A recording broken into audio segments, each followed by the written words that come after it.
कुछ और लोगों के मैसेजेस आ रहे हैं कि वो ज्वाइन कर रहे हैं, तो हम बस 2 से 3 मिनट और इंतज़ार करेंगे। कुछ और लोग हमारे साथ जुड़ रहे हैं धीरे धीरे, तो अगले 2 से 3 मिनट तक का इंतज़ार करके फिर हम आज के सेशन को हम आगे शुरू करेंगे। आज की जो वार्ता है उसको हम शुरू करेंगे। तो जितने लोग अभी तक आ चुके हैं, आप सभी का बहुत स्वागत है। बस 2 से 3 मिनट हम और इंतज़ार करेंगे।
पापा का तो नाम मान, पापा के पिताजी का नाम मान, 10 रुपए नाम है।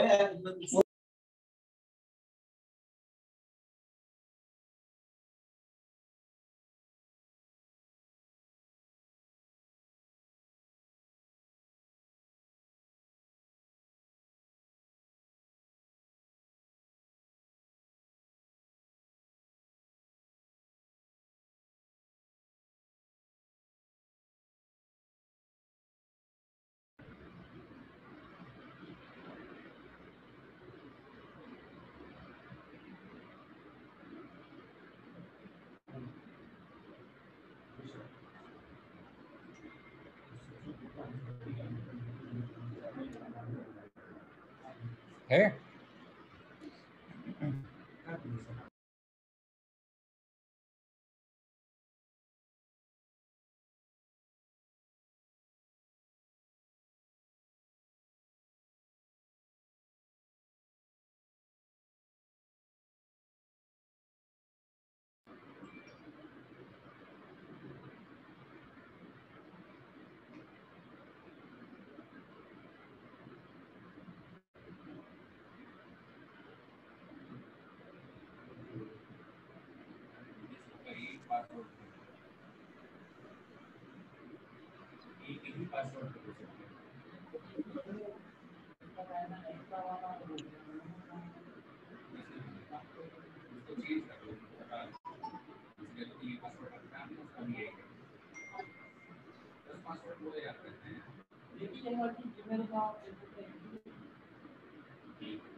जितने लोग हमारे साथ जुड़ चुके हैं, आप सभी को बहुत बहुत नमस्कार और स्वागत। मेरा नाम सौरभ लाल है। मैं मॉडल गांव संस्था का सीईओ हूं। आपसे पहले भी मुलाकात हो चुकी है। जैसा कि आप सबसे हमने पहले भी बताया है कि मॉडल गांव संस्था के रूप में हम गाँव को कैसे एक विकसित गांव, एक आदर्श गांव बना सकते हैं, उस पर कार्य कर रहे हैं।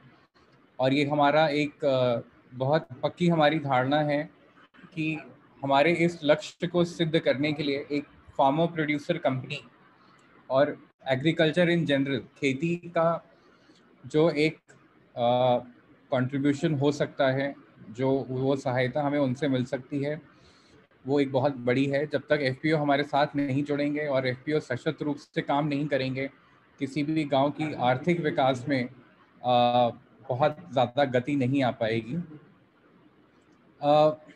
हर सप्ताह जब हम आपके सामने आते हैं, तो हम किसी न किसी नए विषय को लेके, किसी न किसी नई ऐसी स्कीम को लेके, नई जानकारी को लेके आपके समक्ष आते हैं, जिससे उस जानकारी की प्राप्ति से, उस ज्ञान की प्राप्ति से, आपके और हमारे बीच हो रही चर्चा से आपको आपके बिजनेस में और अपने गांव में अपना नाम बढ़ाने में, अपने काम को बढ़ाने में, लोगों की समस्याएं सुलझाने में काफ़ी मदद मिलती है। इसी श्रृंखला में आज हम आपके समक्ष फिर से हैं। आज मुझे बहुत प्रसन्नता है ये बताते हुए कि हमारे साथ हमारे दो विशेष एक्सपर्ट जुड़े हुए हैं। सबसे पहले मैं परिचय आपका करा दूं विवेक गंगवार सर से। विवेक सर, आप सुन पा रहे हैं मुझे?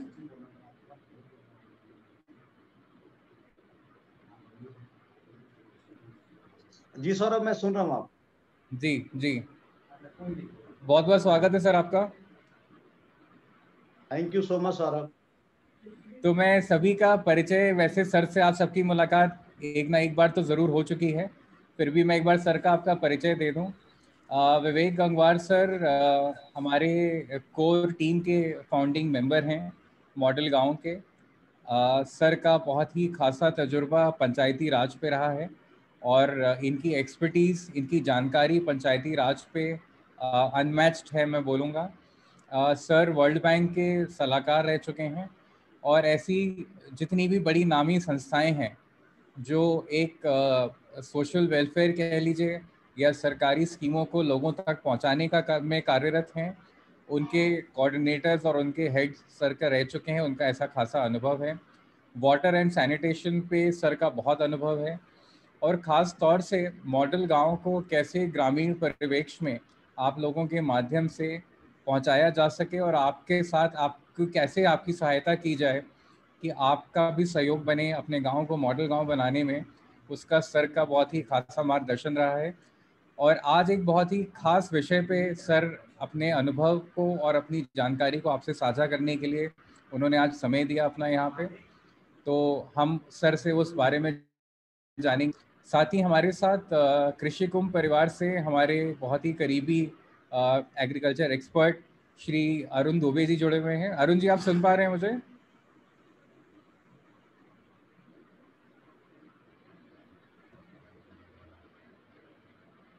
अरुण जी, आप सुन पा रहे हैं? चलिए, अरुण जी जुड़े हुए हैं हमारे साथ। शायद कोई तकनीकी समस्या है तो हम उनसे फिर से परिचय करेंगे और फिर से बात करेंगे। लेकिन जो आज का मुख्य विषय है जिसके लिए हम खासा आज जुड़े हैं और उसके बारे में हम आपसे विवेक सर के माध्यम से बात करेंगे, तो उसके लिए मैं चाहूँगा कि विवेक सर आप प्लीज़ अपनी वार्ता शुरू करें। बहुत बहुत धन्यवाद सौरभ। मैं बहुत बहुत सबसे पहले तो मॉडल गांव का आप नेतृत्व कर रहे हैं एज ए CEO, तो आपका बहुत बहुत धन्यवाद कि आपने मुझे समय दिया। और सबसे ज़्यादा धन्यवाद हमारे फार्मर्स प्रोड्यूसर ऑर्गेनाइजेशन से जुड़े हुए जितने भी लोग हैं, यूपी बिहार या जहाँ जहाँ से भी साथी जो जुड़े हैं, आप सभी का बहुत बहुत धन्यवाद। आज जो विषय मुझे दिया गया है वो है जल जीवन मिशन। जल जीवन मिशन एक बहुत ही महत्वपूर्ण और बहुत ही ज्वलंत मुद्दा है। इन दोनों मुद्दों पे ये जो जानकारी कैसे अंतिम व्यक्ति तक पहुंचे, उस पर मैं अपनी आगे जब मैं बताना शुरू करूंगा तो मैं बताऊंगा ही। लेकिन मैं पहले किसी भी स्कीम्स को, अगर ये आखिर इसकी आवश्यकता क्यों पड़ी, थोड़ा सा बुनियादी तौर पे अगर हम ये जान लें तो मुझे लगता है कि और आसान हो जाता है चीजों को समझना। अगर जैसे FPO क्यों बना, तो अगर FPO क्यों बना, तो जब FPO की जो जानकारी जो है, जब आपको ये जो उसके कोई बुनियादी कारण रहे होंगे, सेम वैसे ही जल जीवन मिशन का है कि इसके कुछ बुनियादी कारण हैं और मैं आपको बताता हूं तो आप थोड़ा दंग रह जाएंगे। पूरे दुनिया में जो पीने का जो पानी बचा है वो केवल 2.5% बचा है। 2.5%, 2.5%। और उसमें भी हिंदुस्तान जो, क्योंकि 193 वो देश हैं जो संयुक्त राष्ट्र संघ से मान्यता प्राप्त हैं, कुल मिला के छोटे मोटे मिला के 240 के आसपास देश है, और उसमें हिंदुस्तान का जो पानी का जो परसेंटेज है वो सुनेंगे तो आप दंग रह जाएंगे। 0.03%। पॉपुलेशन 18% वर्ल्ड की, 1 अरब 35 करोड़।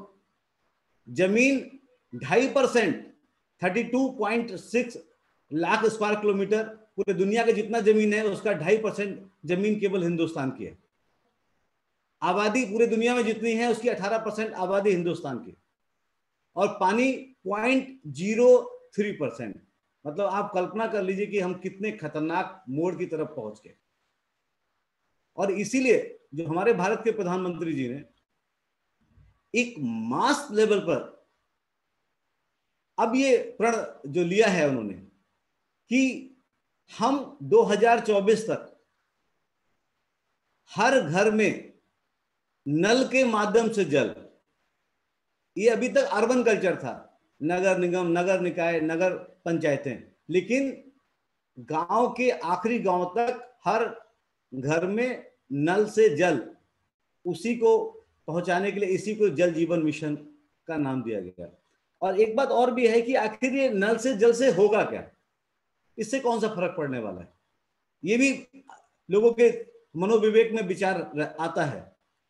मैं आपको थोड़ा सा और एक आइडिया और देता हूं, और आप लोग सब बुद्धिजीवी संवर्ग हैं, आप सब जानते भी होंगे कि जितनी भी हमारी बीमारी होती है, आप कोई भी बीमारी का, आप कॉमन बीमारी का नाम ले लीजिए, हमारी 80% जो बीमारी है वो हमारी जल जनित, मतलब गंदे पानी के पीने से ही होती है। और गंदे पानी के पीने से क्यों होती है? क्योंकि हमारा जो शरीर बना है वो 70% पानी से बना है। और इन्वायरमेंट का आपने पढ़ाई है कि चित जल पावक गगन समीरा, यानी कि 5 तत्वों में अगर एक भी तत्व कम हो गया तो अस्तित्व ही जो है समाप्त हो जाएगा।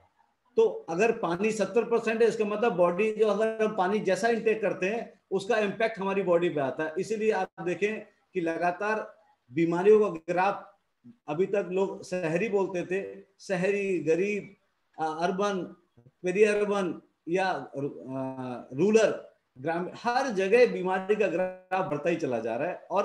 और ये भी देखने को आया है कि अगर हम गांव, क्योंकि मैं खुद भी गांव से बिलोंग करता हूं, मैंने बचपन में, हम लोगों ने रहा है, हम तो बचपन अपना गुजरा है, मैंने ये देखा है कि आज पैसा तो बड़ा है गांव में, हो सकता है एफपीओ के माध्यम से बहुत अच्छा मूल्य मिल रहा हो सकता है कि बहुत सारी स्कीम जो है वो सीधे गांव के लोगों को मिल रहा है, या बहुत सारी हमारी ऐसी पेंशन है जो हमारी, चाहे वृद्धा, मतलब गांव में पैसा का फ्लो अगर बड़ा भी है, लेकिन उसी फ्लो में अगर आप आंकलन करें पूरे गांव का, एक गांव का आंकलन कर लीजिए, तो आप देखेंगे उसका 50% पैसा जो है वो किसी ना किसी रूप में डॉक्टर के पास चला जा रहा है। जो डॉक्टर कल आपके गांव के किनारे जो एक छोटी सी दुकान खोला था, और 10 साल के बाद में आपने देखा होगा एक 5 स्टार होटल बना के वो दुकान चला रहा होगा, बढ़िया सा दुकान चला रहा है। ये कैसे बढ़ रहा है डॉक्टर? इतना गुणात्मक विकास डॉक्टर को कहां से हो रहा है? आप किसी भी जगह सर्वे कर लीजिए, आपको 90% बीमारी वो होंगी जो वाटर बाउंड होंगी, जो गंदे पानी पीने के कारण हो रही। जब ये मंथन हुआ तब निकल के आया कि नहीं, अगर कंट्री को सर्वाइवल करना है, कंट्री को अगर आत्मनिर्भर बनाना है, अगर वो उस पैसे को रोकना है, तो हमें हेल्थ पे ज्यादा फोकस करना पड़ेगा। इसीलिए भारत सरकार ने इसको जल जीवन मिशन का नाम दिया। और जल जीवन मिशन में एफपीओ की क्या भूमिका हो सकती है, जल जीवन मिशन में ग्राम पंचायतों की क्या भूमिका हो सकती है, और जल जीवन मिशन में एज ए कॉमन एक भारत के नागरिक होने के नाते हमारी क्या भूमिका हो सकती है, इस मुद्दे पे मैं आपको क्रमवार बताने की बता रहा हूं मैं, और कोशिश भी कर रहा हूं कि हो सकता है कि लास्ट में मैं क्वेश्चन आंसर भी रखूंगा कि आपको जो भी, जहां भी आपको लगे आप क्वेश्चन नोट करते जाइएगा। लास्ट में क्वेश्चन आंसर में मैं आपको आपके प्रश्नों का उत्तर भी दूंगा। हो सकता है कि किसी बात को अगर ना दे पाऊं तो मैं किसी एक्सपर्ट से पूछ के दे दूं। ये समय बहुत अच्छा है मॉडल गांव का, इस वर्कशॉप का, क्योंकि जल जीवन मिशन अगले 7 से 8 दिन के बाद आप सबके एरिया में देखेंगे, पूरे 75 जिले उत्तर प्रदेश के, 75 डिस्ट्रिक्ट, 821 ब्लॉक, मतलब 821 ब्लॉक और 58,164 ग्राम पंचायतें, आप देखेंगे हर जगह अब आपको लोग दिखाई पड़ेंगे एक सप्ताह के बाद में, एक से या मैक्सिमम जो होगा 15 दिन, क्योंकि इस पे काम करने के लिए निर्देश दे दिए गए हैं। जो लोग काम करेंगे वो लोग तय कर लिए गए हैं, और वो कैसे काम करेंगे उसकी रणनीति बन रही है जनपद वाइज, और उसी वो रणनीति कैसे काम करेगी और उसमें हम कैसे अभी दखल दे सकते हैं, ये बात मैं बहुत फॉर एग्जांपल एक छोटी सी बात कर रहा हूँ कि अभी क्या है कि जैसे कोई भी सीमेंट में अगर हमने पानी नहीं डाला तो उसमें हम रेशियो घटा बढ़ा सकते हैं, चाहे रेत का रेशियो हो चाहे मोरंग का रेशियो हो, लेकिन अगर उसमें पानी डाल दिया तो जो सेट हो जाता है सीमेंट, फिर उसमें रेशियो नहीं घटाया बढ़ा जा सकता। सेम वैसे ही है जल जीवन मिशन में कि आज जो पानी की टंकी आपके यहां बनने जा रही है, उस पानी की टंकी का कितना लीटर का होना चाहिए, पानी की लीटर के साथ साथ में वो पानी की गुणवत्ता कैसे हम चेक करें, और वो सारी बिंदु आज तो किया जा सकता है, लेकिन यही बात अगर हम 2 महीने के बाद अगर ये वर्कशॉप में अगर हम करते तो मुझे लगता है कि शायद थोड़ा सा दिक्कत का सामना करना पड़ता। तो उसी में जल जीवन मिशन के अंतर्गत मैं आपको थोड़ा सा बात रख दूं कि इसमें 3 पॉइंट हैं, सबसे इंपॉर्टेंट है नंबर 1, हर घर में नल से जल, नंबर 2 पर्याप्त जल, नंबर 3 गुणवत्तापूर्ण जल, और नंबर 4 लगातार आदमी को प्राप्त हो। उसके लिए ये जल जीवन मिशन का नाम दिया गया है। और इसमें अभी आपके गांव में 15-20 दिन के बाद आप देखेंगे एक ग्राम सभा की बैठक बुलाई जाएगी पूरे उत्तर प्रदेश में, इंटायर उत्तर प्रदेश। और उत्तर प्रदेश क्या कहें, यूपी का तो मैं आज बता रहा हूं, मैं पूरे देश का भी बता सकता हूं, पूरे कंट्री में चल रहा है।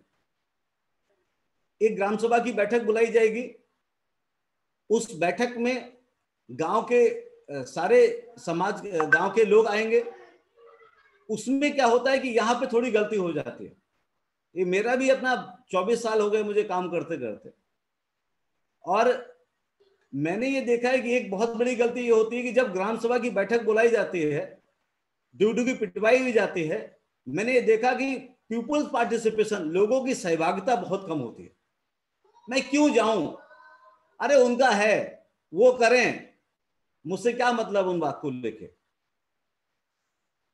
तो इसमें क्या हो जाता है कि फिर जब बैठक में अगर जब पार्टिसिपेशन नहीं हो पाता है तो लोगों का निगरानी नहीं हो पाती, विजिलेंस नहीं हो पाता, और ये विजिलेंस जब नहीं हो पाता है तो स्वाभाविक तौर से ये क्राइसिस होगा कि जो लाभ आम जनता को मिल सकता था, वो नजर रख सकती थी, वो नजर नहीं रख पाए। लेकिन इसमें शुरू से प्रावधान किया गया है कि मान लो सबसे पहले बात है कि आपका घर में 2 कमरा है, आपको कोई घर बनाना है, तो अगर आपके 4 बच्चे हैं तो आप सोच के बनाएंगे कि कम से कम एक मेहमान के लिए हो, 2 कमरा हमारे लिए रहे, और कम से कम 3-4 कमरा हमारे पास होना चाहिए। एक प्लानिंग है आपकी। सेम पानी की टंकी में आप कैसे नजर रख सकते हैं as a FPO, as a gram sabha के सदस्य होने के नाते, क्योंकि ग्राम सभा में जितने भी मतदाता हैं वो सब ग्राम सभा के सदस्य हैं अगर उस गांव के हैं। तो उसमें आप क्या है कि उस बैठक में क्या होगा कि आपके गांव की जितनी पॉपुलेशन होगी, फॉर एग्जांपल मैं यहां पर एक गांव ले लेता हूं राजनपुर मान लीजिए, और राजनपुर गांव में मान लीजिए 2000 या 2000 लोगों की आबादी है। अब 2000 लोगों की आबादी है तो कितने लोग कितने लीटर का पानी का टंकी बनना चाहिए, आप जरा समझ लीजिएगा। यही होगा, और ये बात इसलिए मैं बता रहा हूं कि अभी कुछ बलिया के बारे में बताऊंगा, कुछ घटनाक्रम है मैं आपको बताऊंगा उसके बारे में, और ये आप कितनी बड़ी काम मतलब योगदान भी होगा, और पानी से बड़ा कोई पुण्य का कार्य होता भी नहीं। अगर 2000 लोग हैं गांव के, तो ये भारत सरकार का एक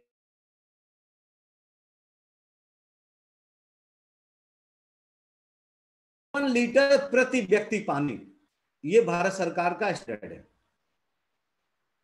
55 लीटर पर लीटर, मतलब पर पर्सन, यानी 55 लीटर प्रति व्यक्ति पर डे। तो अगर आप 2000 की आबादी है आपकी, तो आप क्या करेंगे, 2000 से 55 को गुणा कर देंगे। जब 2000 को 55 से गुणा कर देंगे तो आप देखेंगे 1,10,000 लीटर पानी पर डे चाहिए गांव को। ये डेली पानी चाहिए। उसके बाद में इसका मतलब 1,10,000 लीटर पानी अगर नहीं मिल रहा है तो इसका मतलब है गांव को पर्याप्त पानी नहीं मिल पाएगा। इसका मतलब पानी की टंकी ये साइज चाहिए। लेकिन इसमें एक और खास बात है, ये मैं आपको बता दे रहा हूं, यार नोट करिएगा, बहुत इंपॉर्टेंट बात है। इसमें जो प्लानिंग होगा वो 30 साल के अगले 30 साल का होगा। जैसे आप मकान बनाते समय आगे का प्लानिंग करते हैं, यानी कि फिर ये देखा जाए कि आपकी आबादी का रेशियो कितना बढ़ रहा है गांव का। इसके बाद आज 2000 है, 30 साल के बाद में आबादी 4000 के आसपास होगी। अगर 4000 की आबादी आ रही है या 3000 की आबादी आ रही है तो 4 यानी कि 55 गुणा 4 यानी कि 2,20,000 लीटर पानी की टंकी होगी। तब हम 30 साल तक पानी दे पाएंगे गांव को। और वही प्रस्ताव ग्राम सभा से पास होना चाहिए। ये काम गांव की सभा जो पास करेगी वही, उसी के आधार पर डीपीआर बनेगा। और उसमें जो दूसरी जो सबसे बड़ी बात और भी नजर रखिएगा आप लोग कि गुणवत्ता पानी की। बलिया का एक केस है, मुझे नहीं पता कि आप में से कोई बलिया का अगर है तो बलिया में एक मनहर ब्लॉक में एक ग्राम पंचायत में, नाम मैं भूल रहा हूं अभी, उस ग्राम पंचायत में क्या हुआ था कि पानी की टंकी लगने के बाद पानी जो पीना शुरू किया, उसके बाद में कुछ लोगों को कुछ बीमारियां हल्की फुल्की सी होने लगी। अब लोग एकदम परेशान हो गए कि आखिर क्या हो गया, पानी भी इतने गहरे से आ रहा है। क्योंकि बलिया में आप जानते हैं आर्सेनिक की बहुत प्रॉब्लम है। रेवती, मुरली छपरा, रसड़ा, ये सारा जो एरिया है वो बलिया का जो है वो जहां पर आर्सेनिक बहुत ज्यादा है, मात्रा में है। तो हुआ ये कि जब जो पानी की टंकी में थोड़ा बीमारी की जब शिकायत बताई, वहां के प्रधान जी ने शिकायत किया। और उसके बाद में वो, क्योंकि वो पानी की टंकी बनी थी आपका नीर निर्मल परियोजना से, और उस समय मैं विश्व बैंक का मैं विश्व बैंक का राज्य सलाहकार मैं रहा हूं भी। तो राज्य सलाहकार होने के नाते मुझे बोला गया कि आप जरा बलिया जाइए और मालूम करिए कि अगर रीजन क्या है, क्योंकि हैंडओवर नहीं हुई थी वो टंकी। और हैंडओवर होती तभी, लेकिन प्रधान जी काफी समझदार थे उस बात को लेके। तो जो पानी की टंकी की जब जांच कराई, वो जो पानी का जब टेस्टिंग रिपोर्ट आया तो दंग रह गए सब लोग कि उस पानी में आर्सेनिक नहीं था, उस पानी में आयरन की मात्रा बहुत ज्यादा निकल रही थी। जब आयरन की मात्रा निकल रही थी उससे बीमारी बढ़ रही थी। लेकिन प्रधान जी बहुत समझदार थे, वो समझ गए, उन्होंने टेस्टिंग कहीं ना कहीं कराया होगा। और जब हम लोग गए तो हमने जब उसका जांच पड़ताल कराया तब निकल के आया कि हाँ भाई आयरन निकल रहा है। तब हमने कहा कि वो लैब टेस्टिंग रिपोर्ट कहाँ है, जब ये पानी की टंकी लगने से पहले बाकायदा इसकी लैब टेस्टिंग होती है। तो मालूम चला कि उस समय, मैं नाम नहीं लेना चाहता, उस समय किसी ने उसको ध्यान दिया नहीं। तो मैं आप लोगों से निवेदन करूंगा कि आप अपने गांव में अपने एफपीओ के मेंबर से आप नीचे ग्रास लेवल तक ये संदेशा पहुंचाइए कि जब पानी की टंकी लगे तो आप उसकी लैब टेस्टिंग रिपोर्ट जरूर देखें कि पानी की जो रिपोर्ट है वो है क्या। और ये आपका अधिकार है, राइट है। ये जल जीवन मिशन में सीधे जनता को दिया गया, जनता को दिखाया जा सकता, इसको दिखाना पड़ेगा जब जनता मांगेगी इस बात को। तो कम से कम ऐसा ना हो कि इस तरह की कोई, तो इस गुणवत्ता पे आप नजर रख सकते हैं। ये जल जीवन मिशन में इसका प्रावधान है। तो एक तो हो गया पानी की टंकी का, पानी का बजट कितना होना चाहिए। तो पानी का बजट आया कि भैया 2,20,000 लीटर चाहिए फॉर एग्जाम्पल। और दूसरा पानी की गुणवत्ता, वो चेक हो गया। फिर बात आती है कि अगर आयरन लगा है तो फिर उसका रिमूवल होना चाहिए। जैसे आपने देखा होगा जब भी ओवरहेड टैंक, बहुत सब लोगों ने देखा होगा, जब टैंक में पानी चढ़ाया जाता है तो उससे नीचे पानी में क्लोरीन मिलाया जाता है, क्लोरीनेशन होता है। और उसमें उसका डिजिटल मीटर मतलब मीटर लगा होता है। आपने देखा होगा 7 नंबर 8 नंबर उसमें आता रहता है। उस लेवल का पानी की टंकी में जाता है, और ताकि पानी की टंकी में जितना भी बैरल बैक्टीरिया है उस सबको खत्म कर देता है, और फिर फ्लो के साथ पानी गांव के घर घर तक जाता है। इसीलिए वो सारी बीमारियां जो हैं जिसमें हमारा पैसा लग रहा है, जो कॉमन डिसीज हैं, जिससे हमारा पूरा गांव प्रभावित हो रहा है, हम सब उस बात को, उस चीज को झेल रहे हैं, तो वो पैसा, वो पानी पीने से वो बीमारी दूर होगी। ये जल जीवन मिशन का उद्देश्य था। अब तीसरी बात, ये मैंने आपको बताया कि ग्राम सभा की बैठक, जांच। अब तीसरी जो सबसे जो और रोल भी है इसका, इसमें आप सबको एक वहां पर एक आईएसए के लोग होंगे, आईएसए इम्प्लीमेंटेशन सपोर्ट एजेंसी, जो आपके यहाँ लगभग 8 मतलब 12 महीना मैक्सिमम टाइम है उसका, वो आपके साथ में काम करेगी गांव में। वो उसका हर 40 गांव पर एक क्लस्टर है, 40 गांव का दिया जा रहा है। आईएसए में जो टीम लीडर हैं, जो कैपेसिटी बिल्डिंग के लोग हैं, वो बड़े विद्वान टाइप के साथी होंगे। हम सबका काम ये है कि जैसे मेहमान नवाजी होता है ना, एक तरह से अगर हम मेहमान को एक कहते हैं, अगर किसी के साथ हम अच्छा व्यवहार करते हैं तो आदमी और दिल से काम करता है। और वही काम अगर देखा होगा कि आप किसी दफ्तर में जाइए और आप डांटना शुरू कर दीजिए, तो कुछ देर के बाद में क्या होगा, वो आदमी इतना फ्राइडेड हो जाएगा आपसे, वो चाहकर भी आपका दिल से काम नहीं करेगा। तो एक आचार और व्यवहार, अगर कम्युनिटी में ये मैसेज आए कि जो आईएसए के लोग हैं, जो कम्युनिटी वर्कर हैं, वो आपके बीच की, आपकी आसपास की गांव की कोई ना कोई जो 100% जो भी आपके एरिया वहीं का कोई ना कोई विद्वान साथी जो होंगे, जिनको रखा जाएगा, जिनके साथ जुड़ के ये काम होगा। तो ये एक ऐसा, इससे जो सबसे बड़ा जो रोल होगा, जो हमारा सबसे ज्यादा पैसा जो बीमारी में खत्म होता है हमारे गांव का, ताकि हमारे गांव में पैसा आने के बावजूद ही पैसा रुक नहीं पाता। और जो डॉक्टर साहब जो 10 साल पहले खाली खोखा खोले थे, वो आज 3 स्टार होटल जैसा अस्पताल बना लिए हैं, लगातार बढ़ता ही चला जा रहा है ग्राफ। जो आए थे मोटरसाइकिल से, आज स्कॉर्पियो। मैं ये डॉक्टर का विरोधी नहीं हूँ, लेकिन मैं चाहता हूँ कि, लेकिन उससे नुकसान हमारे गाँव के समाज का हो रहा है, और उसका सबसे बड़ा रोल है पानी। तो इतना पवित्र जल जीवन मिशन भारत के प्रधानमंत्री जी, हमारे माननीय मुख्यमंत्री जी, जिन्होंने इसको स्टार्टअप दिया, और हमारे मुख्यमंत्री जी ने तो इस पे बृहद तरीके से मतलब वो काम भी कर रहे हैं। और जब हम अगली बार जब मीटिंग होगी, फिर हम आपको ये भी बताएंगे। ये तो पानी पहुंचाने की बात हो रही, क्योंकि जितना पानी की उपयोगिता है उतना ही पानी पीजिए, उतना ही पानी का आप उपयोग करिए। अब ये भी होता है, आपने देखा होगा कि पानी का उपयोग, तो वो अगली एक स्कीम और भी आ रही है, जिसका नाम है अटल भूजल स्कीम, आ गई है। पायलट तौर पे यूपी के 10 जिले में लागू भी हो गई है। उस स्कीम के बारे में भी जब हम आगे, जब हमें सौरभ जी जब मौका देंगे, तो हम आपको जरूर बताएंगे। और हम चाहेंगे कि उसमें भी आप कैसे निगरानी रख सकते हैं और कैसे पानी को बचा सकते हैं। लेकिन एक बात याद रखिएगा, पानी एक वो चीज है जिसको आप बना नहीं सकते। आप अरबों खरबों की मशीन लगा दीजिए, आप पानी को नहीं बना सकते। आप पानी को बचा सकते हैं केवल।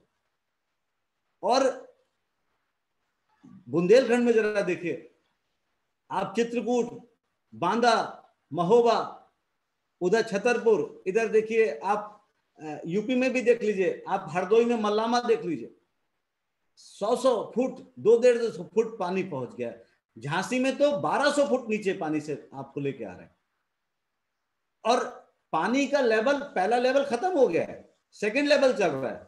और कुछ समय अगर हमने पानी का जितना उपयोग है उतना नहीं किया, और कहते हैं कि बैंक में आपने देखा हो क्रेडिट एंड डेबिट, अगर इतना रुपया है रोज निकालते रहोगे, निकालते एक दिन खत्म हो जाएगा। आखिर उसमें डालना भी पड़ेगा पानी को, मतलब वो पैसा हम डालते हैं तभी हमारा अकाउंट बैलेंस चलता है। सेम पानी है, अगर पानी को बचाना भी, पानी का उपयोग करना और पानी शुद्ध पानी पीना, यही जल जीवन मिशन का लक्ष्य है। और यही मुझे आज आपको बताना था। तो मैं इतना ही कहूंगा कि गांव के अनुसार, गांव की निगरानी में, गांव के द्वारा, गांव के लोगों के द्वारा, और हम सब सारी चीजें एक तरफ छोड़ दें, वो जो करते हैं वो करते रहें, लेकिन पानी शुद्ध मिले, इस पे हम सबको जितना योगदान दे सकें वही हमारा पुण्य का काम होगा। मैं अभी बस यहीं पे विराम दूंगा, फिर मैं क्वेश्चन आंसर लूंगा। सौरभ, मैं चाहूंगा कि जितना बता, क्योंकि बहुत टेक्निकल में जाना वो ठीक नहीं है, आप जानते हैं मैं वो भी बता सकता हूं, तो बाकी अगर आप क्वेश्चन आंसर करेंगे तो और अच्छा रहेगा, इंटरेक्टिव, दोनों लोगों का आपके विचार, मतलब आपके प्रश्न का उत्तर भी मैं दे सकूं, कोशिश करूंगा मैं। सौरभ, सौरभ जी।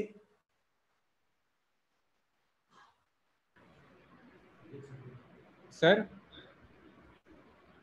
सर मैंने अपनी बात रख दी है, अगर आप क्वेश्चन आंसर पे आएंगे तो और जी अच्छा जी रहेगा, जी क्योंकि जी भाषण बहुत लंबा अच्छा नहीं लगता। जी जी जी। हमारे साथ जो लोग जुड़े हुए हैं, कोई जल जीवन मिशन से रिलेटेड कोई सवाल पूछना चाहते हैं?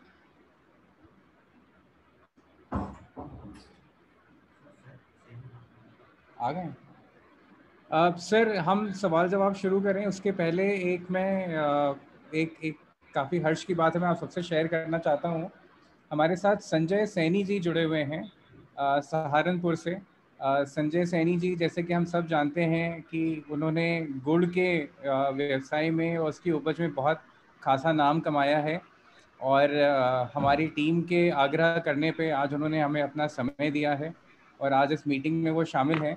तो मैं चाहूँगा कि संजय सैनी साहब, आपका हम समस्त मॉडल गांव परिवार की तरफ से आपका स्वागत है, और मैं आपसे चाहूँगा कि आप कृपया हमारे साथ जुड़े लोगों को संबोधित करें प्लीज़। संजय सैनी सर।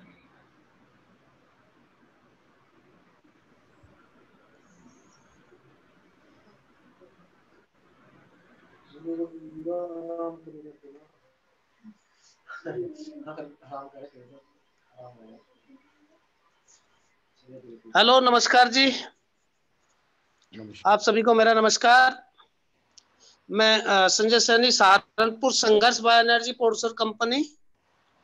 मान्यवर, जो आपका पहले तो सवाल ही हो कि क्या आप पूछना चाह रहे हैं, एक बारी बताएं तो। सर मेरा आपसे आग्रह रहेगा, अगर आप एक संक्षिप्त में आपकी जो सोच रही है आपके कार्य के पीछे, अगर वो आप सबसे साझा करें तो सबके लिए एक बड़ी प्रेरणा स्रोत बात होगी सर वो। धन्यवाद। देखिए, ये है कि सबसे पहले हम एक किसान प्रजाति से हैं, और किसान ही इस देश की नहीं, इस धरती की, इस ब्रह्मांड की एक रीढ़ है। जो इस धरती के ऊपर जितने जीव जंतु हैं, सब इस किसान के साथ जुड़ करके अपनी आजीविका चलाते हैं। हम लोग अगर इस पे अध्ययन करें कि किसान की आजीविका में क्या क्या सहायक हो सकता है और हम किस किस तकनीकी का उपयोग करके हम अपनी आजीविका में इजाफा कर सकते हैं, ये इस पे हमें विचार करना पड़ेगा। हम लोग अगर ये देखें कि भारत की जो आर्थिक स्थिति है, किसानों की स्थिति में क्या सुधार है, क्या गड़बड़ है, उसमें देखिए किसान एक ऐसी विधा रखता है जो हर कड़ी से जुड़ती है। सबसे बड़ी विधा हमारी यह है कि हम लोग आजीविका के साथ जुड़े हैं। जीवन के साथ में जो चलता है, हमेशा 24 घंटे आवश्यकता होती है, और ये कोरोना काल में भी सबको बता दिया गया कि किसान ही चलेगा, बाकी सब स्टॉप हो सकते हैं, काम चल सकता है, लेकिन किसान बंद नहीं होगा, किसान की धरती बंद नहीं होगी। और उसी पे हमारा ये है कि हम लोग नई नई चीजें क्या दे सकते हैं। देखिए, जो आवश्यकता है, आवश्यकता अलग चीज है, लेकिन हम ये देखें कि मार्केट में क्या डिमांड हो रहा है, हम लोगों का क्या कौन सी चीज आज स्वास्थ्य के प्रति सचेतता लोगों की है, तो हम क्या बना सकते हैं। हमारा ध्येय ये शुरू से ही रहा है कि अगर कोई भी काम करो, हम लोगों का 1992 का मधुमक्खी का काम है शहद का, तो यही रहा है कि शहद पे भी हमने जो काम किए हैं वो एक नए मुकाम की तरफ ले जाके किए हैं, कि उसमें हमारा देश के अंदर 47 वैरायटी शहद की हैं, और जिसमें 15-16 वैरायटी हमारी रहती हैं और मार्केट में करते हैं। लेकिन हम लोगों ने जो एक नई चीज, हम सन 2000 से गुड़ बना रहे हैं, लेकिन गुड़ में हमने नई विधाएं क्या दी हैं। हमने पुरातन में देखा कि गुड़ अपने आप में बहुत बड़ी औषधि है, और उसमें गुड़ के अलग अलग पार्ट हैं, चाहे वो आपका गुड़ हो, शक्कर हो, सीरा हो, खांड हो, राब हो, और अब तो गुड़ के जो सीरे को जो लोग हैं जैगरी लिक्विड के नाम से भी बेचने लगे। फिर सिरका होता है। तो फिर गुड़ में हम कितनी बीमारियों को कंट्रोल कर सकते हैं, वो चीज हमने वो की, और आज की डेट में हम लोग 77 वैरायटी गुड़ की बना रहे हैं, और उसमें कोई विधा कुछ नहीं है, केवल अपना अध्ययन करके हम लोग ये महसूस कर सकते हैं कि कौन सा प्रोडक्ट कितने % हम डाल करके उसकी फॉर्म चेंज कर सकते हैं, और उसकी जो न्यूट्रिएंट्स वैल्यू है, जो उसकी औषधीय वैल्यू है, वो कैसे बढ़ सकती है। जैसे शहद में मिला करके, मान लीजिए उदाहरण के लिए, अगर हम शहद में काली मिर्च का चटनी बनाते तो कई बीमारियों में काम करता है। और क्योंकि शहद ऐसे ही गुड़ है, गुड़ फास्फोरस और आयरन और तमाम तरह के एंजाइम्स इसमें होते हैं, जैसे शहद में होते हैं ऐसे इसमें होते हैं, तो उसमें हम दूसरी दवाइयों को मिला करके उसकी मेडिसिन वैल्यू बढ़ा सकते हैं। और इसमें ये रहता है कि किसान एक दूसरे का सहयोग करे, सबको एक दूसरे से ट्रेनिंग के माध्यम से या विचारों के माध्यम से हम लोग एक दूसरे को प्रोग्रेस करने का उसका क्या दायित्व है, फिर योजनाओं का क्या स्थिति है, हम किस रूप में योजनाओं में जा सकते हैं, कैसे हेल्प कर सकते हैं। देखिए हमारे साथ किसान के साथ हजारों ऐसी विधाएं हैं जो हम लोग पुरातन अपने किसानों से ले सकते हैं और उनको फिर रिपीट कर सकते हैं। सैकड़ों हमारे विभाग हैं जो हमें हेल्प कर सकते हैं, चाहे वो विभाग आपका खादी बोर्ड से लगा करके कृषि विभाग, उद्यान विभाग, चाहे आपका जो है डूडा, जितने भी डिपार्टमेंट है वो सब आपके साथ जुड़े हैं। वन विभाग है आपका, आरटीओ ऑफिस भी जो ना, आपका परिवहन विभाग भी आपको हेल्प कर सकता है। वो सारी चीजें आपको हेल्प मिल सकती हैं अगर हमारा काम करने का जज्बा हो। तो यह है कि अगर कोई सवाल जवाब कुछ करें तो हम लोग उसमें बात कुछ कर लें, भाई कोई आदमी क्या चाह रहा है, क्या उसका कौन से डिपार्टमेंट में कुछ चाह रहा है या कुछ बनाना चाह रहा है, तो हम उस पर कुछ चर्चा करें। सैनी साहब, एक मैं अभी हम जो चर्चा कर रहे थे वो हम जल के महत्व और उसके साथ जो जल जीवन मिशन की एक सरकार का प्रोग्राम अब चल रहा है, हम उसके बारे में लोगों को जानकारी दे रहे थे। और कहीं ना कहीं हमारे चर्चा का जो आधार था वो ये था कि कैसे कृषि में जल का सही से उपयोग किया जाए, जो कि ना सिर्फ पानी को बचाने में मदद करता है बल्कि हमारे कृषि में भी उसका काफ़ी फायदा होता है। तो जल का जो महत्व कृषि में है, इसके ऊपर आपकी क्या सोच है? आपको कैसे लगता है कि जैसे हमारे साथ जो भी कृषि से जुड़े हुए लोग यहाँ पे हैं, वो कहीं ना कहीं पानी को लेके गलत धारणा भी है कि ज़्यादा पानी जाएगा तो ज़्यादा फसल अच्छी होगी, या पानी को किस तरह से सही से इस्तेमाल किया जाए कि कम पानी में भी अच्छी खेती हो सकती है, जिस तरह से फसल पे डिपेंड करता है। पर मूल रूप से जो सोच है पानी को लेके कृषि में, उसके ऊपर आप कुछ मार्गदर्शन देना चाहेंगे? देखिए सर, पानी के लिए हम लोग तो खेती तो कर ही रहे हैं। हम हालांकि मेडिसिन की खेती पे हमारा जोर है, गन्ना तो है ही है। अब जो हमारे पानी की अगर हम बात करें, पानी के बिना तो कुछ नहीं है, लेकिन कुछ प्रकृति ने हमें ऐसी चीजें दी है, बहुत चीजें ऐसी हैं जो हमारे खरपतवार है, वही हमारी पानी का भी साधन बनता है। जैसे आच्छादन करते हैं, अगर हम खरपतवार अपने खेत में लगाते हैं, पेड़ों के नीचे लगाते हैं, पौधों के नीचे लगाते हैं, तो पानी मॉइस्चर प्रकृति से वो ले लेता है। ये एक बहुत बड़ी विधा है। दूसरे, पानी की ज्यादा आवश्यकता नहीं है। पानी जितना हम देते हैं, कुछ धान की फसल की बात करें, अगर हम हिमाचल में, वो ढलान रूप से हैं और वो जब वो पानी देते हैं तो पानी देते नहीं, बरसात होती है तो पानी ऊपर से जाके नीचे तक वो भरता हुआ और नीचे खोड़ में चला जाता है और पानी की आवश्यकता नहीं होती है, लेकिन वहां धान बहुत अच्छा होता है।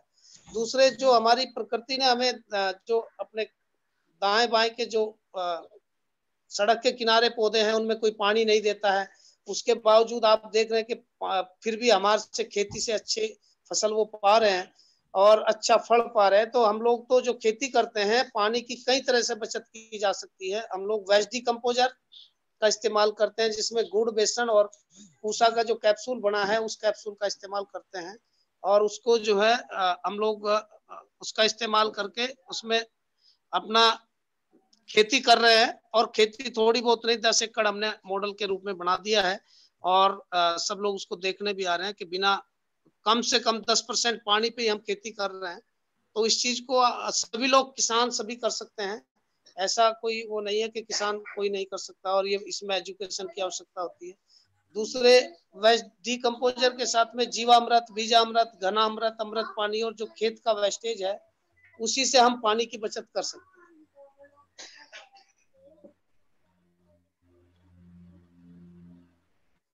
नेटो, अरे चार्जर है क्या? दिए चलो जल्दी।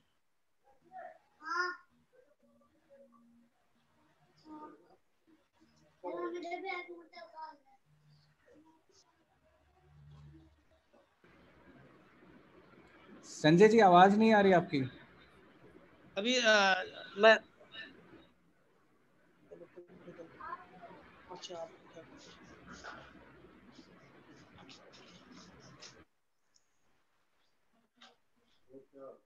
बस बढ़िया। हम आधा पता चला कि जय धरत की तबीयत गड़बड़ हो रही, क्या क्या मिस्टेक है। सर किसी भी सदस्य को कोई क्वेश्चन संजय सर से या गंगवार सर से पूछना हो तो वो अपना क्वेश्चन अनम्यूट करके पूछ सकता है। हाँ वो बता रहे हैं ऐसा ही अचानक इस तरह क्या वो हो गया, शराब का असर तो नहीं?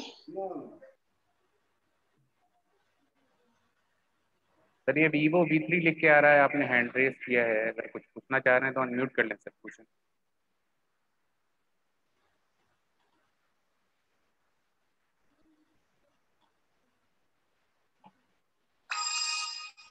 सनी सिंह जी आपने हैंड रेस किया है, अनम्यूट कर लें सर।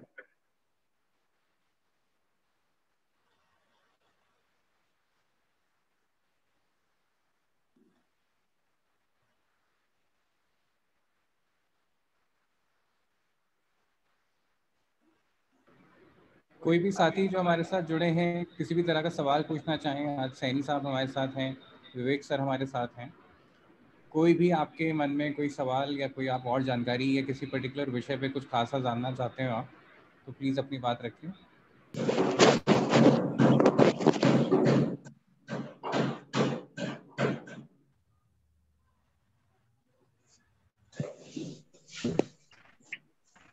जी सनी जी कुछ पूछना चाह रहे हैं आप? हेलो जी सर पूछें। जी, नमस्कार सर। नमस्कार सर, क्वेश्चन पूछें अपना। सर एक्चुअली मैं जानना चाहता था, सर जो हमारा जो वास्ट पानी होता है सर, खराब पानी होता है, उसको हम किस प्रकार से सर यूज कर सकते हैं? आई थिंक जैसे कि क्या है कि कहीं कहीं पर गांव में क्या होता है कि छोटे छोटे छोटे तालाब जैसे बन जाते हैं, वो पानी आई थिंक मैनी टाइम तक भरा रहता है, उसमें बहुत से कीट हैं जो उत्पन्न होने लगते हैं, वो भी एक सर बीमारी का कारण बनता है सर। उसको अगर हम समय के अकॉर्डिंग वेस्ट कर देते हैं, निकाल देते हैं, तो आई थिंक उससे तो छुटकारा मिल जाता है। अगर उस पानी को हम यूज करेंगे तो किस बेस से यूज कर सकते हैं सर? सनी, बहुत बढ़िया प्रश्न है आपका। और अगर हर घर में, देखिए क्या होता है कि गांव का थोड़ा प्रोफाइल अलग तरह का है। कुछ घर बहुत बड़े होते हैं, कुछ घर बहुत छोटे भी होते हैं। कुछ लोगों के पास केवल रहने की ही जगह होती है, बेचारों के पास में बहुत ज्यादा जगह नहीं होती है। तो उनमें दोनों तरह की, उसके लिए एक बहुत सिंपल तरीका है। अगर किसी का बड़ा घर है तब उसको सोकपीट बनाना चाहिए। लेकिन सोकपीट कौन सा, जो वाटर को फिल्टर कर सके। पानी दो ही तरह से होता है गड़बड़ गांव में आमतौर से, एक होता है ब्लैक वाटर और एक होता है ग्रे वाटर जी। अब ग्रे वाटर क्या होता है? ग्रे वाटर जो घरेलू पानी होता है, बाथरूम का पानी, किचन का पानी, ये जितना भी जो मैक्सिमम पानी ग्रे ही निकलता है घर से। अगर इस पानी को हम 1 मीटर गड्ढा खोद के उसमें 30 सेंटीमीटर हम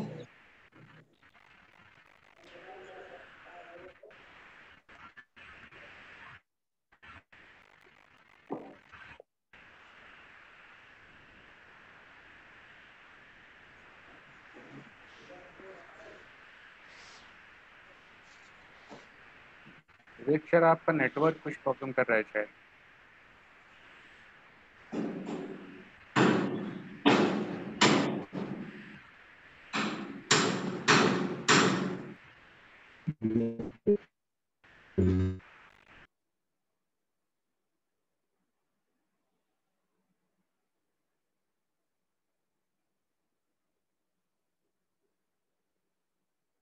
विवेक सर अनम्यूट कर लीजिए। नहीं, सॉरी, वो अभी मैं बीच पता नहीं क्या हो गया, नेट चला जी गया। जी जी। अब इसमें मेरा दोस्त नहीं है सनी। तो ये 1-1 मीटर के जो गड्ढे हैं, मतलब ये जो 1-1 मीटर के, ये फिल्टर हैं एक तरह से। और अगर ये हर घर में, अगर ये लोग अगर उसको बना लें तो बहुत सारा जो पानी है जो हम बहुत बचा सकते हैं। और इसके लिए हम एक काम ये भी करेंगे सौरभ जी, हम मॉडल गांव की वेबसाइट पे हम डिजाइन भी डाल देंगे, ताकि किसी को समझना है तो हम वो डिजाइन भी वो ले सकते हैं। क्योंकि मैंने आईआईटी मद्रास में, जो भारत सरकार को टेक्निकल सपोर्ट दे रहा है वाटर पर, मैं आईआईटी मद्रास में, क्योंकि मैं रहा हूं वहां पर भी, बीच में जाता रहता हूं वहां पर। ये इस तरह की बहुत छोटी छोटी टेक्निक, एक तो ये हो सकता है। दूसरा ये हो सकता है कि आप मनरेगा के माध्यम से सामुदायिक सोकपीट भी बना सकते हैं।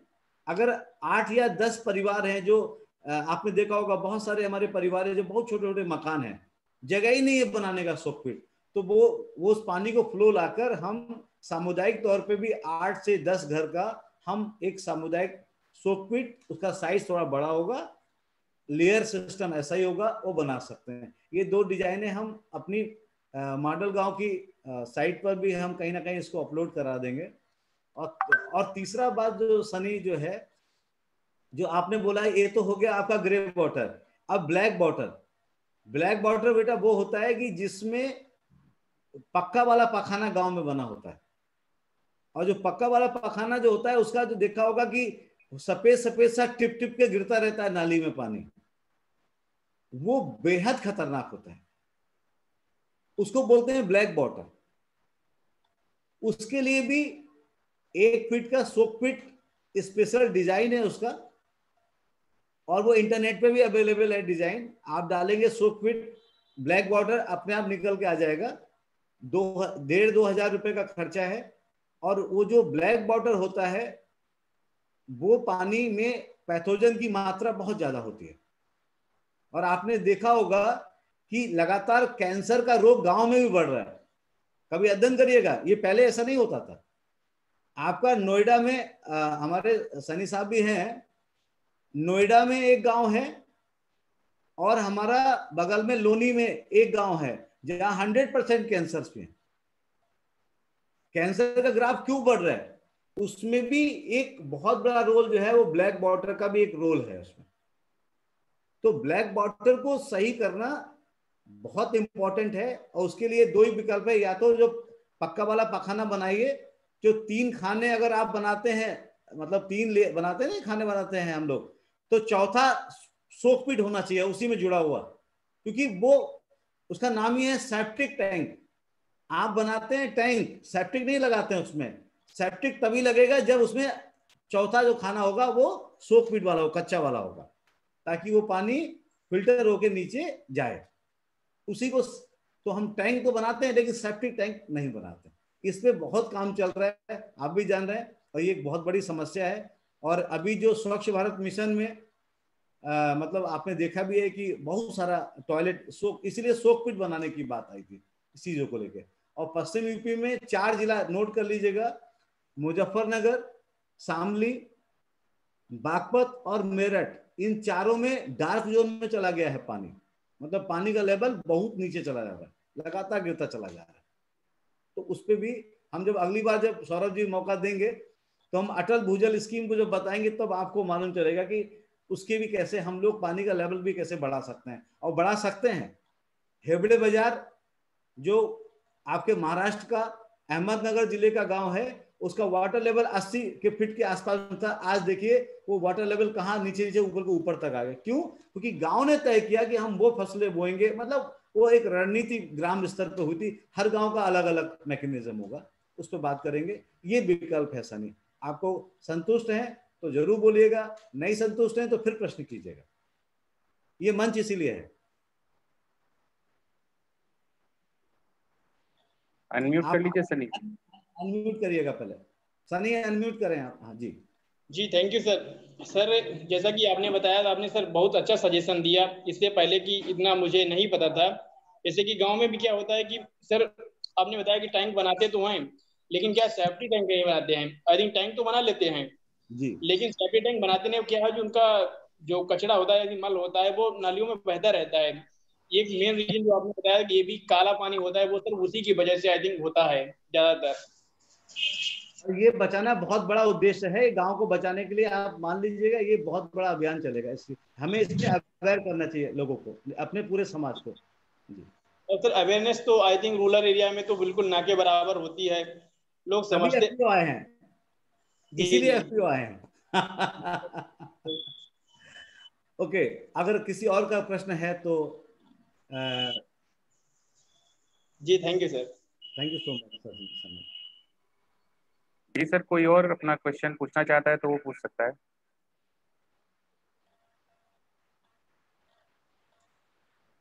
सहभागी किसान जो सरदार जी हैं, उन्होंने उस समय अनम्यूट किया था, आई थिंक मुझे पता नहीं, अगर प्रश्न है तो जरूर पूछिए। सर अनम्यूट अनम्यूट कर लीजिए सर।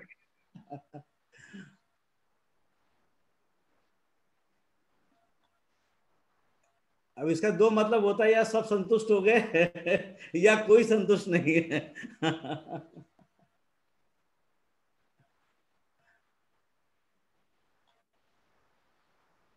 सर जी जी सर।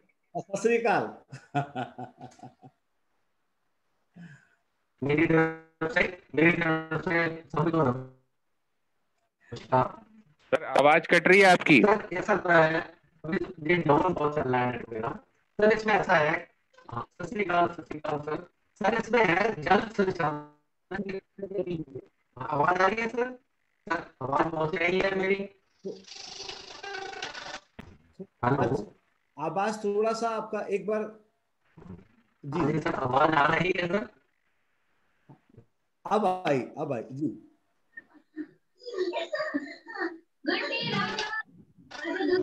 हेलो जी बोलिए। हाँ जी सर आवाज। हाँ सर अपना वीडियो ऑफ कर दें फिर बोले तो हो सकता है नेटवर्क का कुछ इशू हो तो सही हो जाए। हाँ सर वीडियो ऑफ कर दें, एक मिनट सर।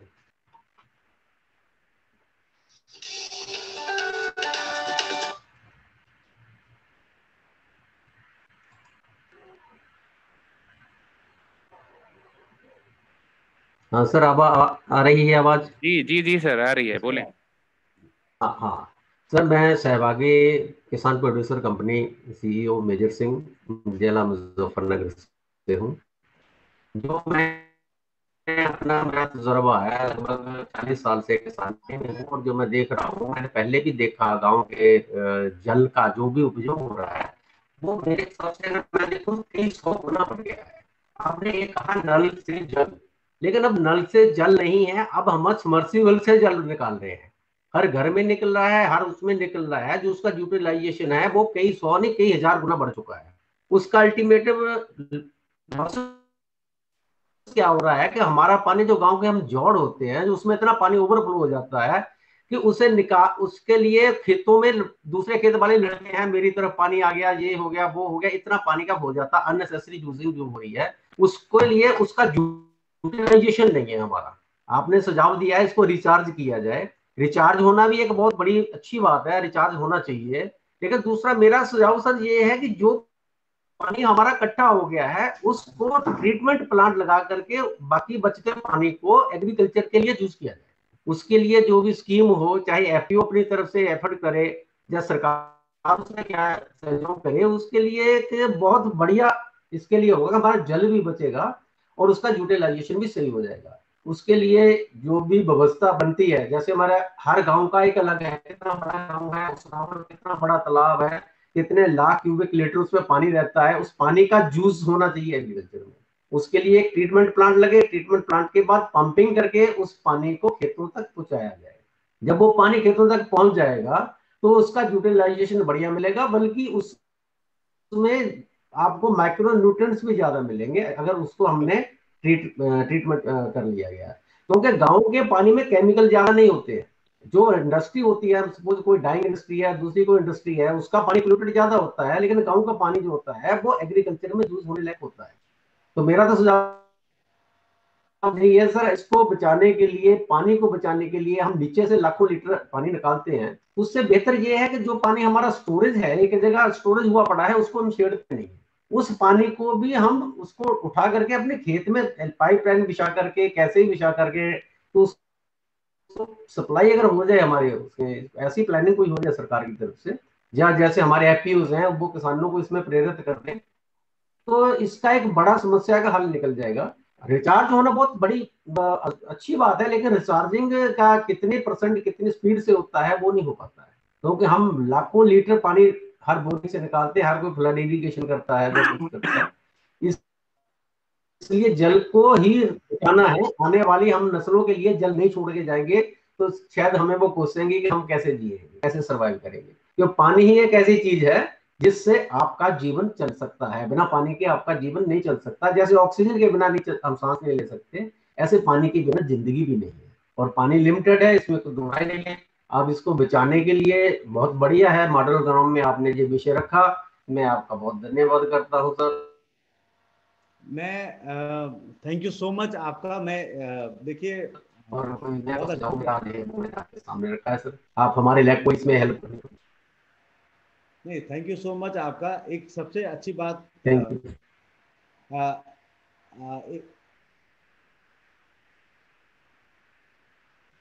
आवाज लगता है मिसिंग हो रही है।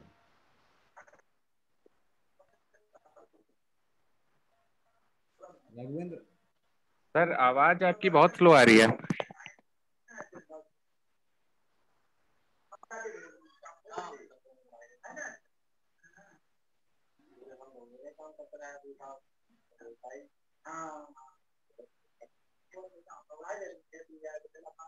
सरदार जी, आपकी आवाज म्यूट हो गई है।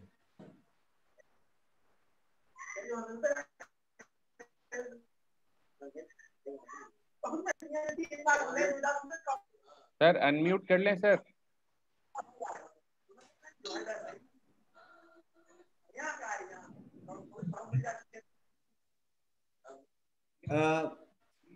मुझे लगता है कि सौरभ, इसमें दो स्कीम हैं। मैं थोड़ा बता दूं क्योंकि मुजफ्फरनगर शामली, बहुत अच्छी बात है आप मुजफ्फरनगर से ही हैं।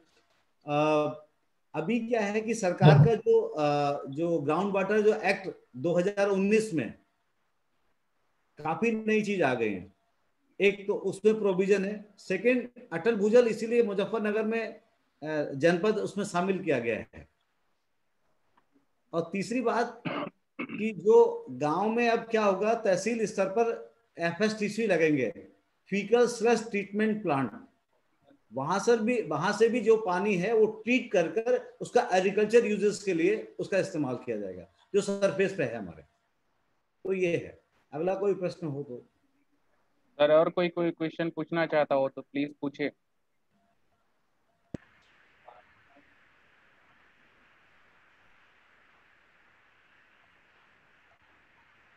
सर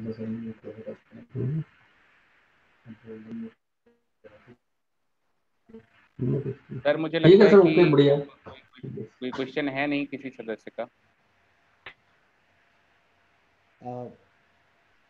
अगर नहीं है तो बहुत अच्छी बात है, और है तो ऑलवेज वेलकम। मैं तो चाहता हूं कि और टेक्निकल डिबेट्स हो और टेक्निकल प्रश्न आए, ताकि मैं भी अपनी किताब को खोलने के लिए मजबूर हो जाऊं। जी सर। सर किसी का कोई क्वेश्चन हो तो प्लीज अभी पूछ ले सर। जी जितेंद्र अग्नोत्री जी कुछ बोल रहे हैं। जी जी जी बोले प्लीज। सर, जो थोड़ा आप तेज बोले सर। जो आप औषधि पे बात कर रहे हैं, औषधि फार्मिंग मतलब मेडिसिन। हेलो। सर थोड़ा तेज बोले। और आप जो औषधि फार्मिंग के काम बता रहे हैं, उसमें आप कौन कौन सी फसलें करा रहे हैं? सर आपका क्वेश्चन समझ नहीं पा रहा हूँ मैं। सैनी साहब से है लगता है प्रश्न।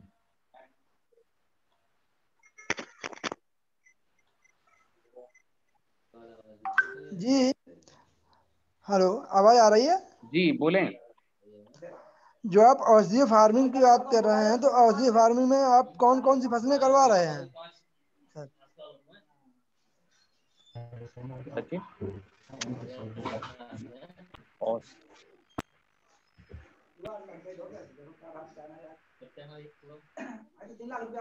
सर आपका क्वेश्चन किससे है? सैनी सर से जानना चाह रहे हैं क्या आप? एक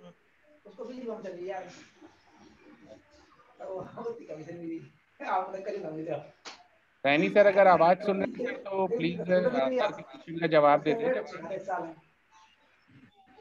जो लुंडी है हमारे पास, वो इस साल उसके रेट 500 रुपए किलो है।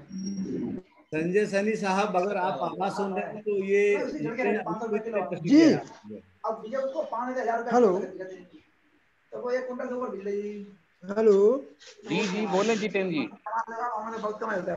रशीदगढ़ में, हाँ, अमित है लड़का, उनका पीएफ बनवा दिया। तो प्रॉब्लम वो ऐसा ना, उन्होंने प्लांट नहीं लगा रखा। जितेंद्र सर, हमने आपका क्वेश्चन नोट कर लिया है, तो इसका जवाब हम आपको पूछकर सैनी सर से भेज देंगे। जी, आवाज नहीं आ रही है? आ रही है सर, आ रही है। मैं आपका क्वेश्चन नोट कर लिया है मैंने, वो मैं आपको उसका जवाब भेजता हूँ सर।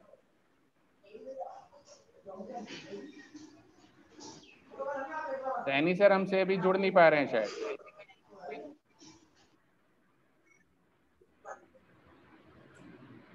और किसी का कोई प्रश्न, कोई अपनी बात रखना चाह रहा है? हाँ राघवेंद्र जी, मैं मिर्जापुर से हूँ। नमस्कार सर। नमस्कार नमस्कार। मैं ये जानना चाहता था कि अभी जैसे गेहूं की फसल कटाई हो जाएगी, तो हमारे यहाँ 3 महीना खेत खाली रहता है, समझ रहे हैं? वो लोग कुछ बोते नहीं गर्मी में। तो क्या कैसे कोई ऐसी फसल है जो गर्मी में बोई जा सके, और वो पानी का अभाव है क्योंकि नहर है, गंगा नहर से वो टाइम टाइम पर खुलता है, फिर गर्मी में बंद हो जाता है, और कोई बोरिंग वगैरह की सुविधा है नहीं, जैसे सिंचाई की सुविधा नहीं है गर्मी के सीजन, खाली रह जाता है खेत। ऐसे में क्या किया जाना चाहिए? अरुण दुबे सर, अगर आप आवाज सुन रहे हैं तो सर अनम्यूट कर लें जरा।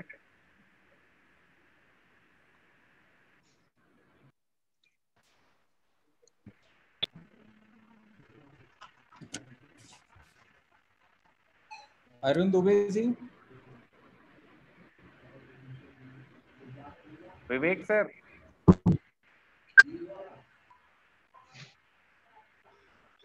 जी सर, जी सर को सिंचाई के लिए तो आप बता ही दीजिए, तब तक हम अरुण सर को कनेक्ट करते हैं।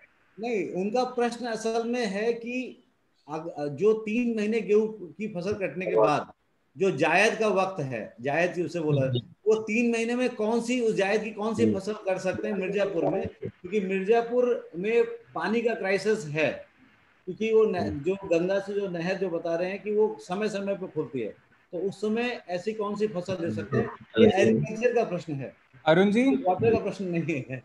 मैं मिर्जापुर में पानी का क्या हो सकता है वो मैं बता सकता हूँ, क्योंकि मैं खुद देख रहा हूँ। मिर्जापुर, सोनभद्र, आपका वो मैं चुनार से लेके चाहे आप चले जाइए मांडा तक, उधर वो हम सब बता सकते हैं। तो हम चुनार से, चुनार तहसील से। विवेक सर हमारे साथ अरुण जी जुड़े हुए हैं।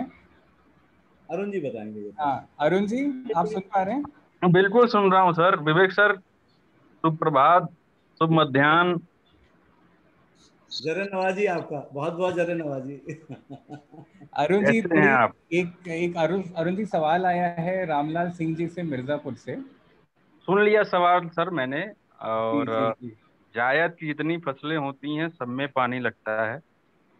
मिर्जापुर के क्लाइमेट के लिए आप लोग फल के जनरली मतलब जो आपका अभी थाई बेर आया है, थाई बेर का आप उपज लगाएं, पौध लगाएं। 6-7 महीने में उपज आ जाएगी। और बेर में तो वैसे ही पानी कम लगता है। मेड़ों से शुरू कर लीजिए, वो बाढ़ का भी काम करेगा। जायद की फसल जो 3 महीने की होती है, इसमें हम लोग सब्जी उब्जी उगा लेते हैं, उसमें पानी लगेगा।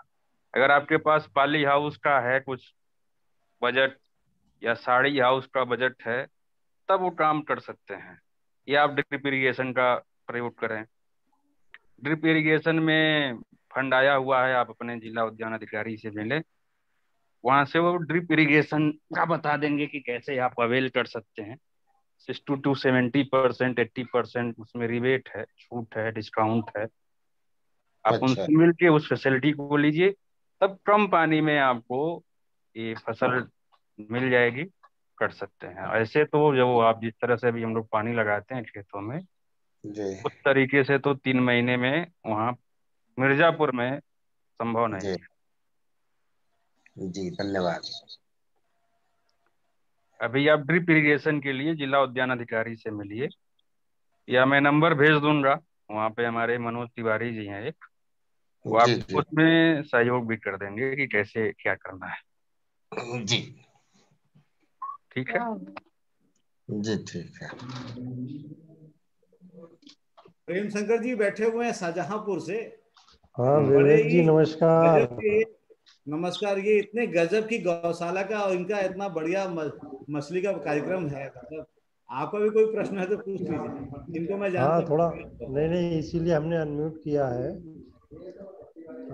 पिछली जो एक मीटिंग हुई थी उसमें भी हम रहे थे, लेकिन उसमें कुछ सवाल हमारे पास था नहीं उस समय, लेकिन इसलिए पूछा भी नहीं था। लेकिन आप सबकी बातें सुनी थी तो बहुत कुछ सीखने को मिला था उससे। अब एक सवाल हमारा अपने एफपीओ से रिलेटेड है। हम सर्वोदय किसान प्रोड्यूसर कंपनी लिमिटेड को चलाने की कोशिश कर रहे हैं। वैसे तो मैं पत्रकार हूँ, है, लेकिन क्योंकि बैकग्राउंड हमारी जो है खेतीबाड़ी की भी है, और विवेक जी ने जो एक गांव का नाम लिया था राजनपुर, मैं वहीं का रहने वाला भी हूँ। है, मेरा सवाल एक ये है कि जो एफपीओ में मेंबर्स बनाए जाएंगे आगे, या जो नए एफपीओ हैं, उसकी क्या प्रक्रिया होगी? और क्योंकि जो सीएस है हमारे, वो बहुत लंबी प्रक्रिया बता रहे हैं, तो इसका भी आपने कई एफपीओ को अच्छे से संचालन करवाया है, और आप इस फील्ड में एक्सपर्ट भी हैं, थोड़ा सा राय दें कि किस तरीके से हम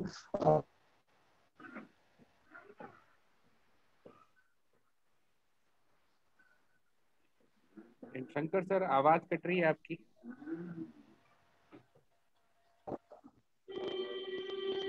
आवाज, हमारा सवाल सुना है क्या? हाँ सर, सवाल तो आपका आधा आया, आखिरी का फिर से बोल दें। अच्छा, सवाल ये था कि हम एक एफपीओ हमने रजिस्टर कराया कुछ समय पहले, उसमें जो नए हमें मेंबर्स जोड़ने हैं, तो उनको नए मेंबर्स को जोड़ने की प्रक्रिया क्या होगी हमारी? हम किस तरीके के डॉक्यूमेंट्स हमें चाहिए होंगे, ये थोड़ा जानकारी चाहते हैं।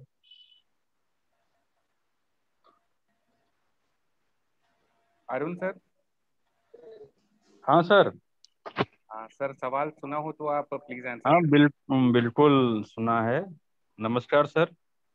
इसमें बहुत साधारण प्रक्रिया है, बहुत ही साधारण प्रक्रिया है। आप जो भी मेंबर आपका है, जिसको अपने यहाँ मेंबर बनाना चाहते हैं अपने एफपीओ में, उन्हें आप नंबर ऑफ शेयर अलॉट करेंगे। जी। फीस जो आपकी मेंबरशिप फीस है, 10 रुपए, 100 रुपए, 1000 रुपए, उस हिसाब से उन्हें जितने भी पैसे हैं उतने शेयर आप उन्हें देंगे।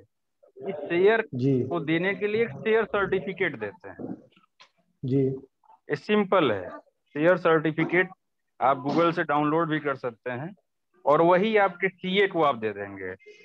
जब नया एजीएम कभी आप करेंगे 3 महीना 6 महीने पे, तो उस मेंबर का नाम वो उसमें डाल देंगे। इसके अलावा कुछ और नहीं करना होता।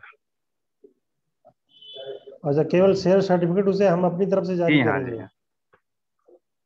अच्छा। जब आप एजीएम करेंगे 3 महीने पे 6 महीने पे, जब भी करें आप, तो उस एजीएम में एक एजीएम अभी करेंगे कि आप जो है मेंबर बनाना चाहते हैं अपने उसमें शेयर की वैल्यू तय कर लीजिए। उसके बाद उसी शेयर वैल्यू पे जितना भी वो मेंबर पे कर रहा है, उतने उनको शेयर आप का सर्टिफिकेट दे देंगे। अगले एजीएम में जब अगला एजीएम होगा, तो उसका जो नाम है मेंबर का, वो प्रोमोटर लिस्ट में आ जाएगा। अच्छा, ठीक है सर, धन्यवाद। एक सवाल और भी है सौरभ जी से थोड़ा कि क्या लखनऊ में आकर के कभी आपका जो संस्था है, कुछ जो अगर कोई एफपीओ वाले मिलने आना चाहते हैं लखनऊ में, बैठ करके बात करना चाहें किसी प्रोजेक्ट पे, तो क्या ऐसी कोई सुविधा है?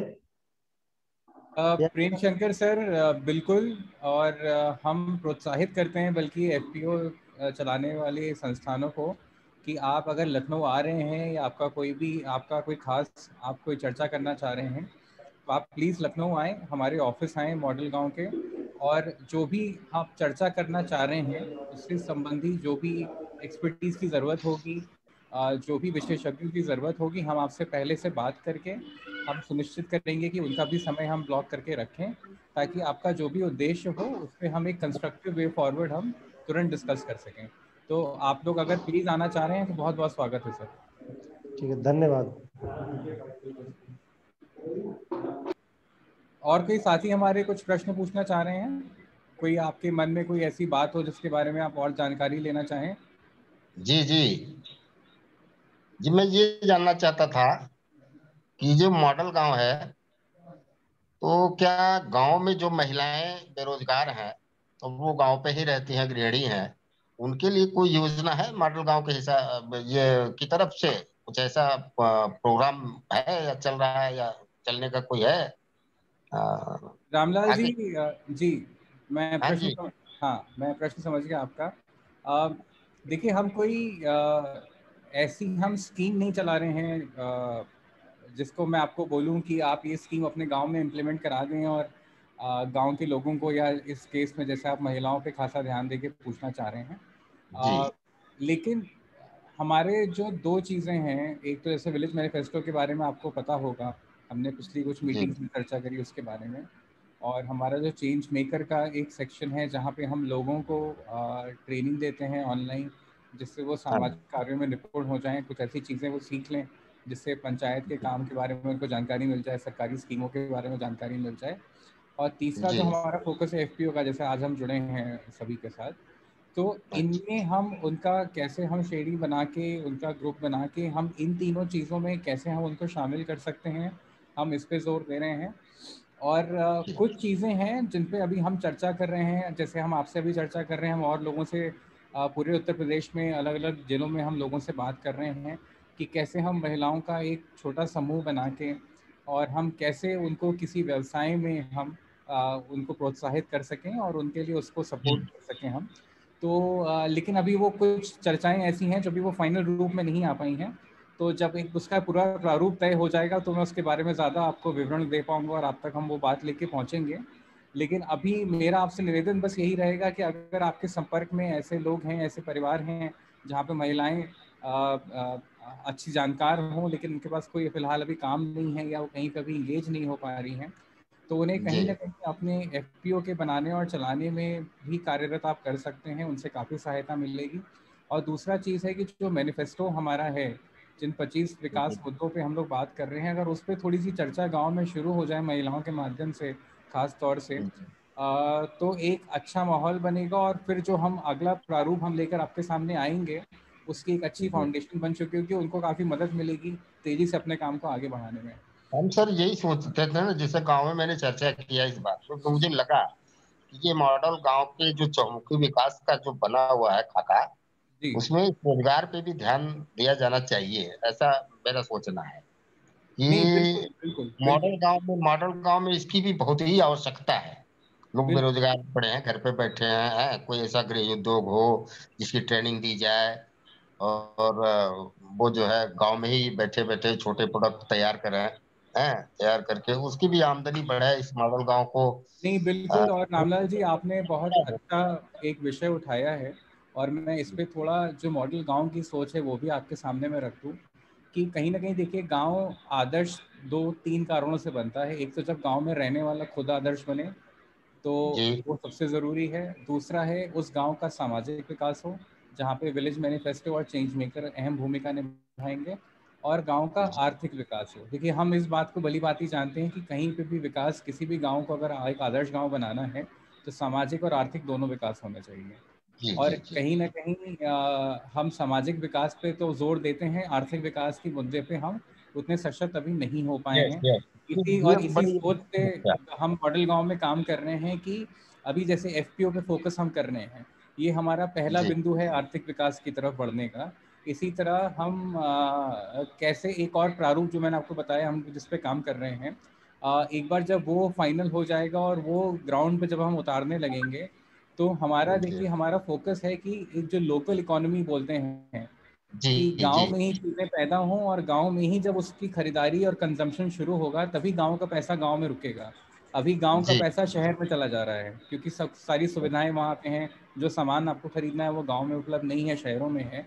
तो हमारी कोशिश ये है कि हम लोकल इकोनॉमी डेवलप करें जहाँ पे जो गांव में उग रहा है वो गांव में ही खपने भी लगे और जो गांव का पैसा है वो गांव में रोटेट होने लगे। और जी जी पैसे बहुत का जो इम्पोर्टेंट भी चीज है ये। बिल्कुल बिल्कुल, तो उस पर हमारी टीम मॉडल ऑलरेडी गांव कार्यरत है। मुझे लगता है कि बहुत इम्पोर्टेंट विषय है।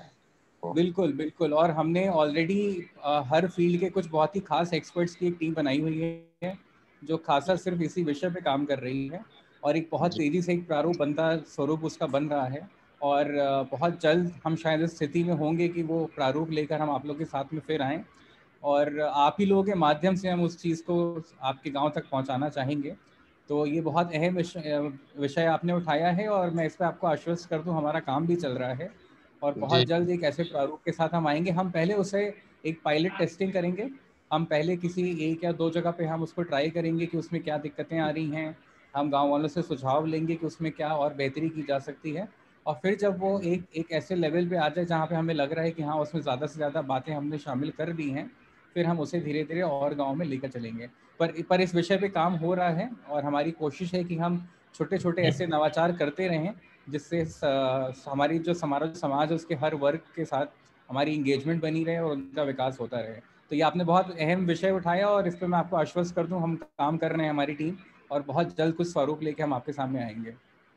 जी बहुत बहुत धन्यवाद। और कोई साथी हमारे कोई बात हमसे साझा करना चाह रहे हैं?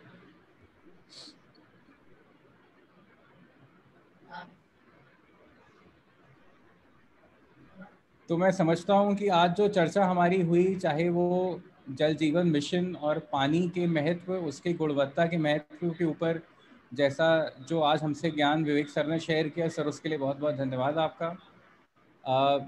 संजय सैनी सर हमारे साथ जुड़े, उनका जो खासा अनुभव उनके अपने कार्य क्षेत्र में है, जो नवाचार उन्होंने लिया जिससे उनका काफ़ी नाम भी हुआ, आज उसका एक भूमिका उस नवाचार की उनके ज़िंदगी में क्या रही, उन्होंने वो हमसे साझा किया।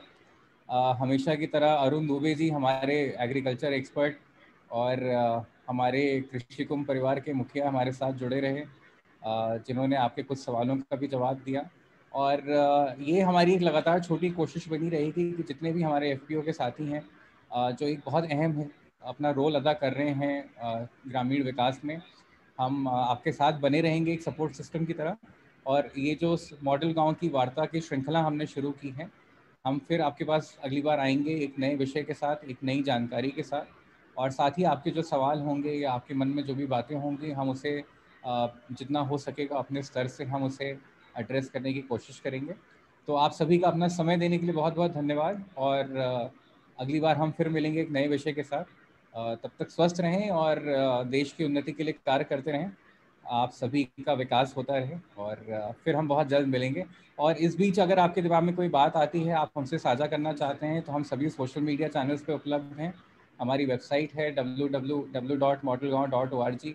हमारा व्हाट्सएप नंबर आपके पास है, चैट में भी डाल दिया गया है। तो ज़रूरी नहीं है कि हम जो वेबिनार के माध्यम से ही जुड़ें, आप बस फ़ोन उठाएं, हमें फ़ोन करें और हमारी टीम आपसे वार्ता करेगी। तो बस जुड़े रहिए और हम आशा करते हैं कि साथ मिलकर हम कुछ अच्छा कार्य कर पाएंगे। बहुत बहुत धन्यवाद सभी का। धन्यवाद सर। धन्यवाद।